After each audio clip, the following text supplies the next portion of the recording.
Now, despite record-breaking inequality and poverty in this country that I was talking about earlier in the show, you wouldn't know it exists when you look at the free flow of cash and glitz pouring into politics. Take a look at the donors going to a fundraiser for President Obama in LA last night. Now, despite the tough economy, supporters still shelled out for recent Obama events from Seattle to San Diego over 2 days, upwards of $5 million. Supporters paying up to the legal limit of close to 36 grand to hear Obama speak or have dinner or whatever. Now, it's a sum that many Americans right at that fundraiser could never envision affording. Take a listen to a protester outside. You see that restaurant? He's charging $35,000 for people to go and be part of it. Does our community even make $35,000 a year? No. Many of us don't even make that. So Obama, you need to come out here and talk to the community. And it's not just the communities of those protesters that you saw. A new report shows that city budgets are getting crushed, forcing them to cut more workers and services. And at the same time, corporate chiefs are saying that China is more business friendly than the U.S. Peter Schiff is here to tell me how all of this is possible. Hi, Peter. Thanks for being on the show. So, hi. Thanks for having me on. My first question to you. During these tough economic times, Obama's approval ratings are 42%. Who is shelling out 36 grand for an Obama fundraiser, and why? Well, who are the 42% that are still approving of President Obama? I mean, these guys have got to wake up and see the reality. Well, as far as my other question, who's shelling out all that dough towards his campaign? Well, look, there are obviously some people that are able to make money off of this system. Unfortunately, not nearly enough. That's the problem. And there are people with money in the country who, don't understand what's going on, and so they believe that Obama is actually going to help the country. And there are other people that know that he's not, but they have a vested interest in the programs that he's perpetuating. Many of those programs are responsible for impoverishing the majority of Americans, but they enrich his contributors. Like what? Give me one example that you think is the best example of what you're saying. Well, I think there's a lot of policies that are perpetuating the financial bubble, that are perpetuating Wall Street. And so I think a lot of financiers are benefiting from the reckless policies. Certainly, a lot of the industries that government drives money towards, education, healthcare, those sectors are bloated. And there's a lot of money that's being spent there in a very wasteful manner. But obviously, there are people who benefit from that wasteful spending because that's the source of their income. So there is an entire constituency that is feeding off the public trough. And, Barack Obama is there to fill it up. And so there are plenty of people that benefit from it, and they help reelect them. And, of course, you've got, the drug companies, I think, pharmaceutical companies benefit, large brokerage firms benefit. There are a number of companies that I think are direct beneficiaries of a lot of these government programs. A lot of regulations that stifle competition benefit the companies that are being protected by competition. But I think the entire economy suffers from these big government policies. So, you've run for office. Do you think that this is why Obama's campaign election efforts have not been as impacted by the economy as one would believe? Exactly what you're talking about?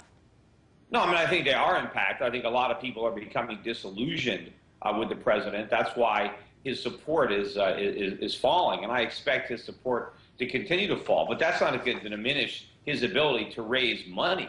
He's still going to raise money from the people who profit from the status quo, even if the status quo is undermining the strength of the U.S. economy. And of course, as the government is able to help ruin the economy and create dependency, people who become dependent on government checks are now more likely to vote for the people who are signing those checks. They don't connect the dots. They don't understand that the government is responsible for their plight, but they buy into the rhetoric that the government will solve the problems, which is why the government wants to perpetuate poverty because it's easy to get the votes of the impoverished when you're the one that is providing them with funds. Speaking of poverty, Peter, city finances are just getting totally crushed by the economic downturn. Just a new report that came out from the National League of Cities today says that cities ended their 2010 fiscal year with the largest year-over-year reductions in revenues and spending in the history of the survey.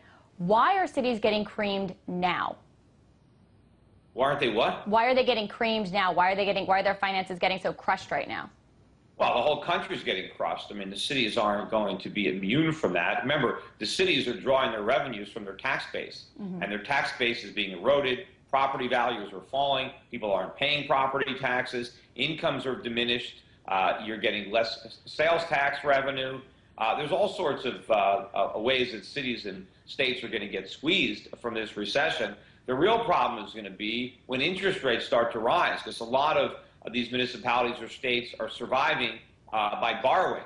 And when the cost of borrowing goes up, it hasn't happened yet, but eventually it is going to happen. And then you're going to have a double whammy, because it's going to cost the cities a lot more to borrow money, but they're also going to have to borrow a lot more, because higher interest rates are also going to, at least in the short run, further undermine this consumer debt-based bubble economy that we're living in. So, I mean, right now, the impact of the economy on the cities means that they're continuing to cut personnel, they can't invest in infrastructure, they're cutting services. So are you saying that this is just going to get worse if interest rates go up?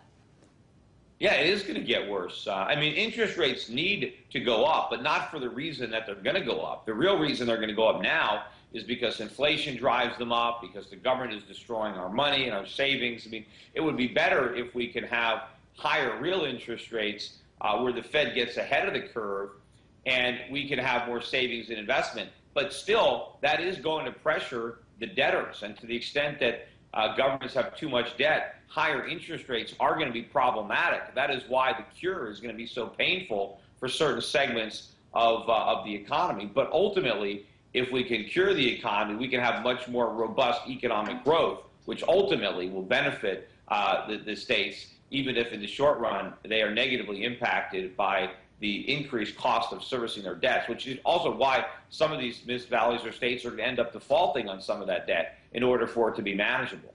I mean, it just doesn't seem like how much worse could it get? It's already so bad. I mean, what you're calling for. It could get a lot. It could get a lot worse. I mean, we really see nothing yet. I mean, yeah, I mean, things are bad. People are having a hard time getting jobs. But the people that still have jobs, I mean, yeah, they're getting squeezed a little bit, but nothing like it's going to be.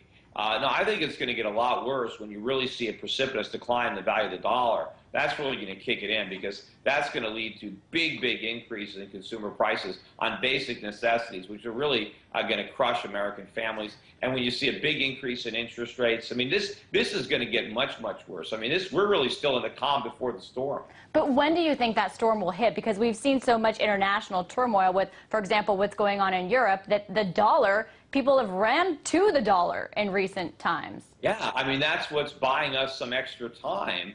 Because people are more worried about Europe right now than America, and so our day of reckoning is being postponed as a result of that. But ultimately, by allowing the U.S. economy to go deeper into debt, it means our day of reckoning is going to be that much more dramatic when it comes. And, you know, I think that one of the catalysts could be some sort of resolution to the European situation where the world can breathe a sigh of relief and decide that, okay, the worst is behind Europe and things are going to improve, because then they're going to focus their attention back on the U.S. because we've done nothing to improve our situation. Our fiscal imbalances continue to deteriorate. So what's better for Europe could be worse for the U.S. Speaking of worse for the U.S., well, the public sector is hemorrhaging employees with these cities and states being really impacted by the economy. The private sector isn't exactly picking up the slack. And we just heard the CEO of Coke saying that the U.S. is less business-friendly than China because of the U.S. political gridlock and the tax structure, which he says is antiquated. Peter, is it easier to do business in China than the U.S.?